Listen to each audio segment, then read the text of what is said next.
collective gasp rippled through the spectators. Judge Carter's mask slipped just for a moment. A flicker of something, confusion, recognition, flashed in her dark brown eyes before she smothered it. She turned to the boy's court-appointed guardian, Mr. Reynolds. "Control your client," she said, her voice firm. The young man, clearly flustered, hurried to Micah's side and crouched next to him, whispering urgently. Micah hesitated, his gaze flicking back to the judge. The moment stretched. Judge Carter felt the weight of his stare, unwavering, expectant, familiar in a way she couldn't explain. She forced herself to tear her eyes away. "Proceed," she said, her voice sharp, directing the attorneys to continue their arguments. But the room had changed. The energy had shifted. Everyone was still watching Micah. And Micah, he was still watching her. Micah's determination never wavered. He hesitated for only a moment before lowering himself back into his seat, his posture rigid, shoulders drawn tight. His hands curled into fists in his lap, but his expression remained unreadable. The attorneys tried to resume their arguments, but the energy in the room had shifted. Every spectator, every legal professional, everyone was now focused not on the custody battle, but on the silent storm brewing between the boy and the judge. Judge Vivian Carter struggled to maintain her composure. She had presided over thousands of cases, made life-altering decisions for countless families. Yet in this moment she felt something unfamiliar, disoriented, unsteady. Her heart pounded in a way it hadn't in years, and Micah's unrelenting gaze felt like a weight pressing down on her. There was something about his face. Those eyes, deep brown with flecks of amber, so hauntingly familiar, she found it impossible to look away for long.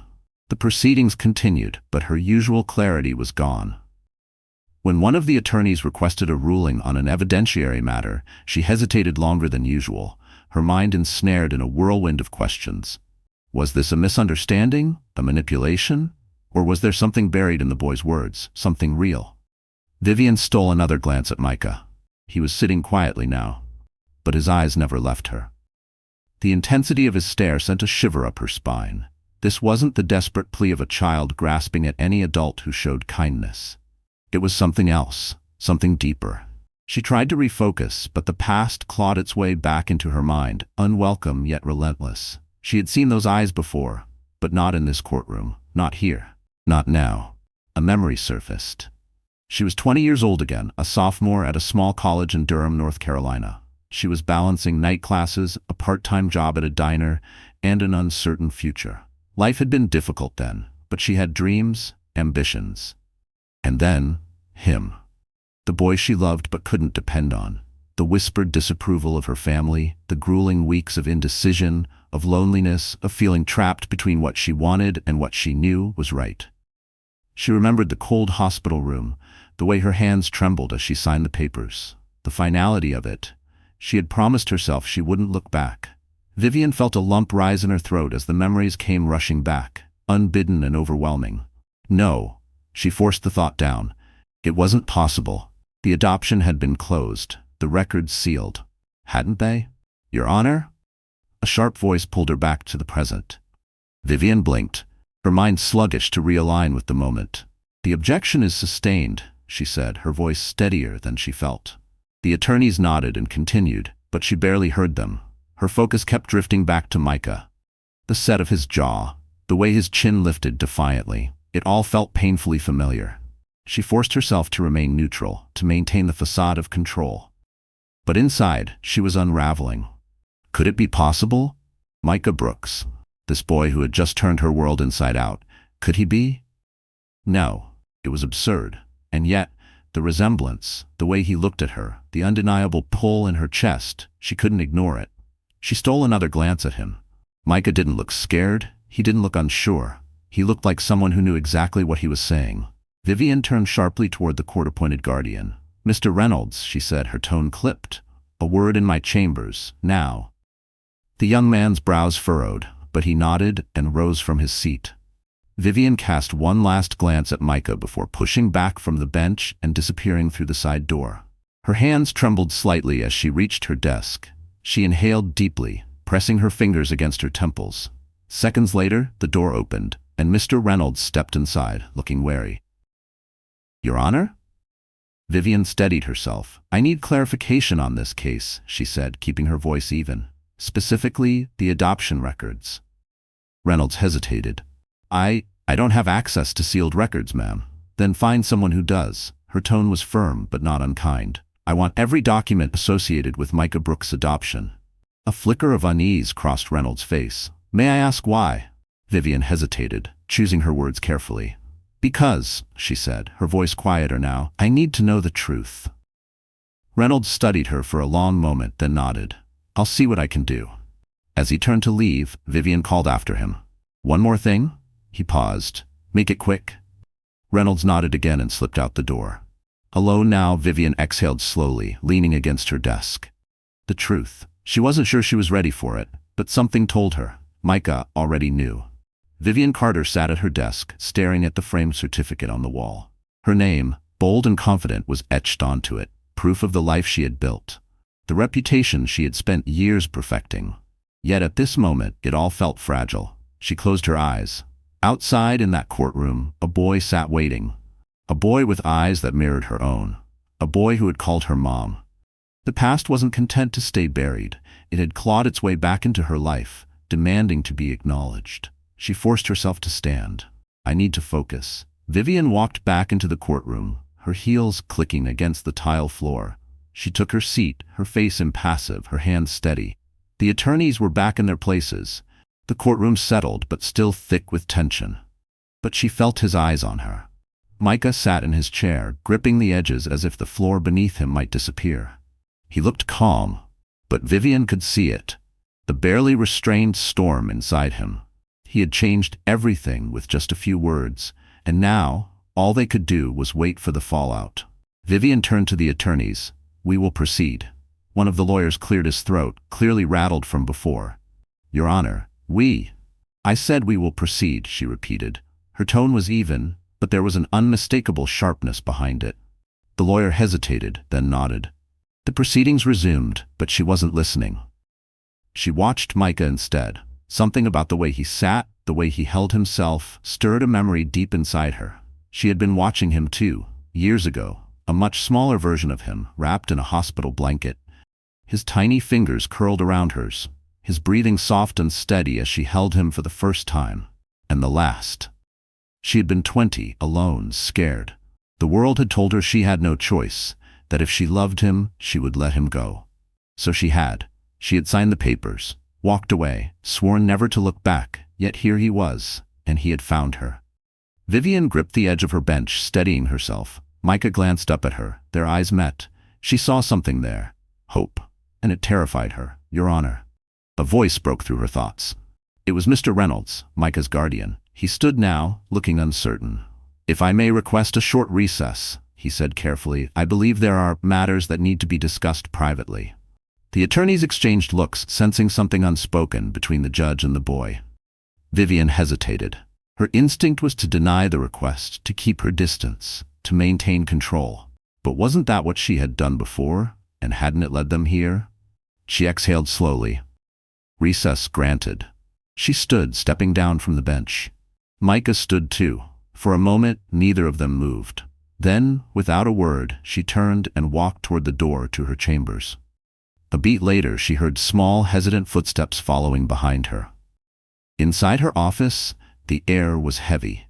The door closed behind them, leaving only silence. Micah stood near the desk, his hands clasped together. He looked smaller in this room, like a child who knew he had stepped into something much bigger than himself. Vivian sat down, but didn't speak. She wasn't sure what to say. Micah, however, did. I know who you are. His voice was quiet but certain. Vivian's chest tightened. I found papers, he continued. Your name was on them. I didn't understand at first, but then I saw you, and I knew. Vivian's hands clenched in her lap. How? She asked. Micah shrugged. I just did. A lump formed in her throat. You shouldn't have found those records, she said finally. They were sealed for a reason. Micah looked down at the floor. I had to know. Vivian swallowed hard. And now that you do? Micah lifted his head. His eyes were filled with something she couldn't quite name. I wanted to know why. Vivian inhaled sharply. Why? The question she had spent years avoiding. I thought I was doing what was best for you, she admitted. I was young, alone. I hoped you'd have a better life without me." Micah studied her, as if weighing her words. "But I didn't." Her breath caught. "I've been in foster homes since I was 4, he said. "Some were okay, some weren't. But I was never home." Vivian felt something inside her crack. For years, she had convinced herself she had made the right decision, that she had protected him, given him a chance. But she had never known what happened to him, until now. Let's stop here for a moment. What would you do if you were in Vivian's shoes? She had made a decision years ago, believing it was right. But now she was confronted with the consequences she had never anticipated. Life is filled with moments like this. Decisions we make, thinking we are doing the best thing, only to realize later that the story isn't over. Have you ever faced a choice that came back to challenge you? One that made you question everything you believed? Think about it. And then, let's see what happens next. Miss Delgado hesitated, her eyes flicking toward the other attorney as if seeking permission. The room felt impossibly small, the walls pressing in as Judge Vivian Carter waited. I don't have access to sealed records without a court order," Delgado admitted. "But if there's something specific you want to confirm, I can try to expedite a request." Vivian inhaled slowly, steadying herself. She had spent her career making calculated decisions, but this was different. This was personal. "I need to know if there are any adoption records that connect Micah Brooks to me," she said, her voice carefully controlled. A flicker of surprise crossed Delgado's face, but she masked it quickly. "I'll see what I can find." Vivian gave a sharp nod. "Make it a priority." With that, she turned away, dismissing them. She needed a moment alone. The door clicked shut behind them, and for the first time in years, she allowed herself to unravel. She sank into her chair, pressing her palms against her forehead. What if it's true? Her mind swirled with possibilities, each one more impossible than the last. She had made peace with her decision all those years ago, hadn't she? But Micah's eyes, his voice had torn through every wall she had built. She had to know. Vivian pushed herself up, straightened her blazer, and stepped out of her chambers. The courtroom was quieter now, the recess giving everyone a chance to process what had happened. But Micah was still there. He sat stiffly in his chair, his hands knotted together in his lap. Their eyes met again. This time she didn't look away. "Micah," she said, her voice firm yet measured. "Come with me." A murmur rippled through the few remaining spectators, but she ignored them. Micah hesitated only for a moment before standing and following her through the side door. Inside her office, the air felt thick with unspoken words. Vivian motioned for him to sit, but he didn't. He stood, shifting on his feet. "You found my name," she said, watching him closely. "How?" Micah exhaled.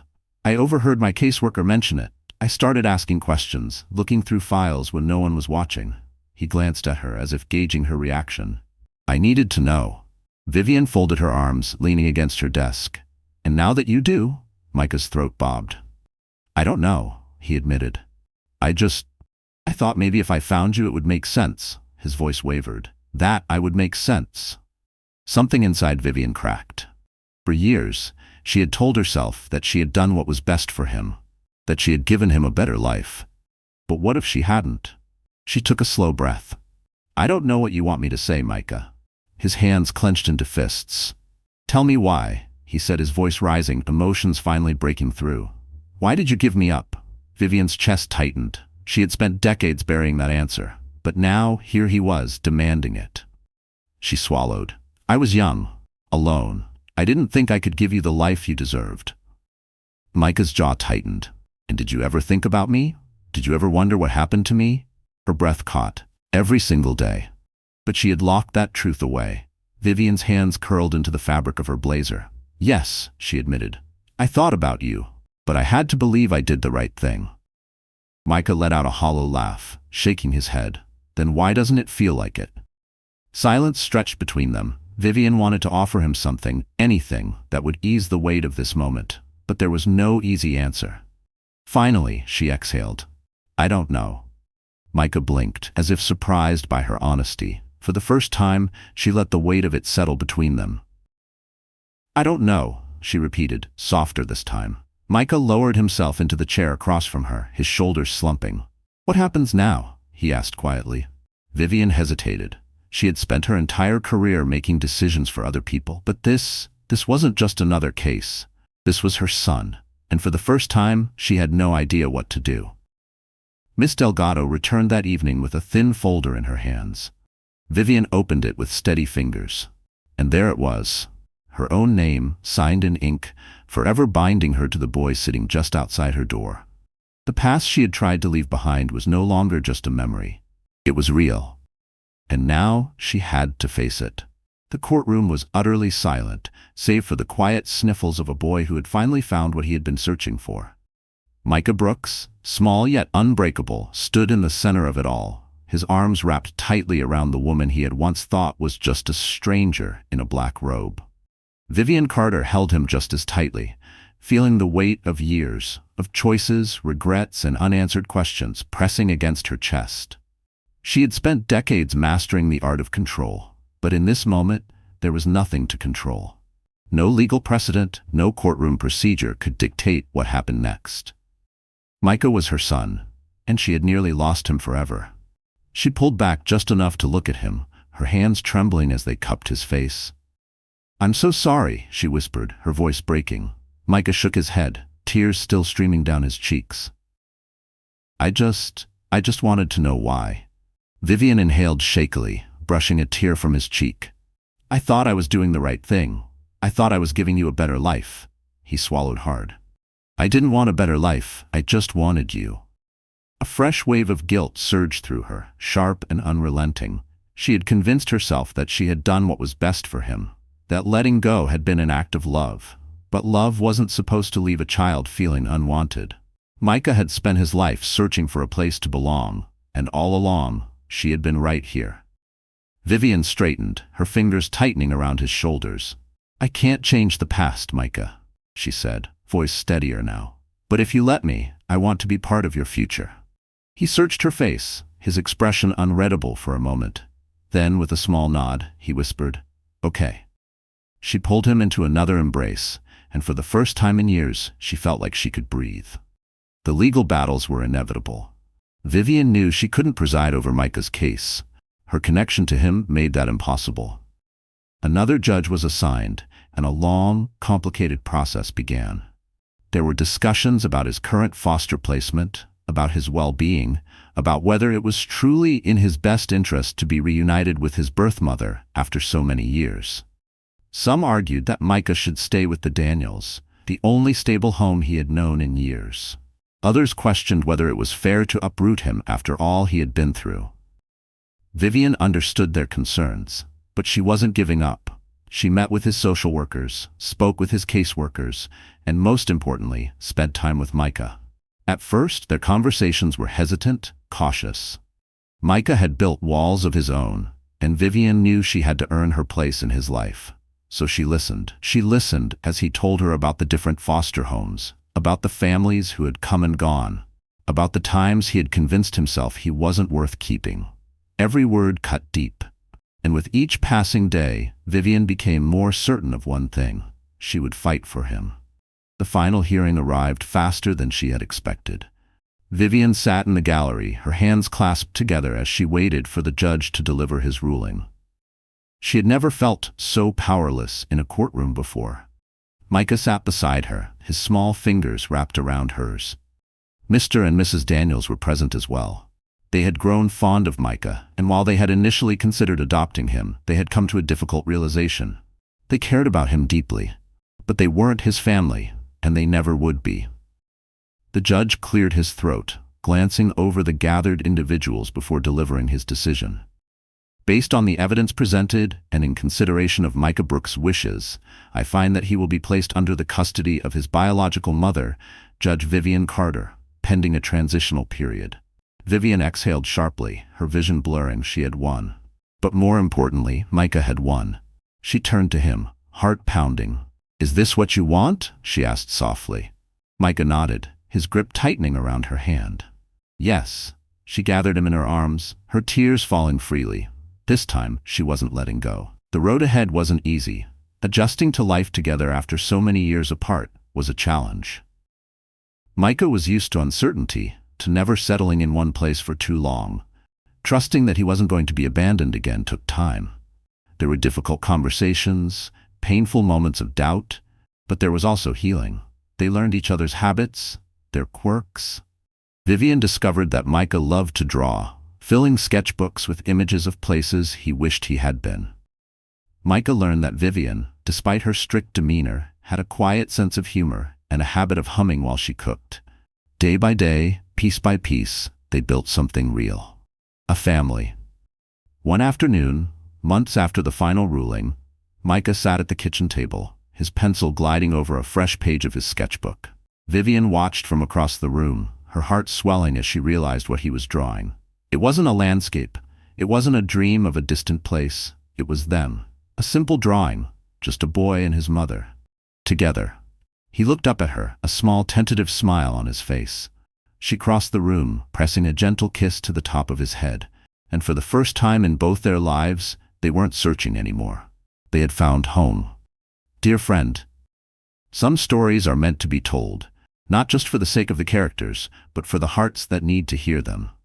This was never just a courtroom battle. It wasn't just about legal documents, sealed records, or the weight of past decisions. This was about a boy searching for his place in the world. A mother facing the truth she had buried for years. Two lost souls, separated by time and choices, finding their way back to each other. Micah's story is the story of so many children, waiting, hoping, wondering if they were ever truly wanted. It's the story of parents who have made impossible choices, believing they were doing the right thing, only to question it for the rest of their lives. It's about the power of truth, the courage to face the past, and the undeniable pull of family, the kind that doesn't break, no matter how much time has passed. So now I ask you, have you ever made a decision that haunted you? One you thought was right at the time, only to wonder, what if? Have you ever searched for something, for someone, only to realize they had been waiting for you all along? And most importantly, do you believe in second chances? Because sometimes, love gets lost. But if we're brave enough to fight for it, to chase it, to hold on to it when it finally finds its way back, then maybe, just maybe, it was never truly gone. If this story touched your heart, if it made you feel something, hope, sadness, longing, love, then let us know.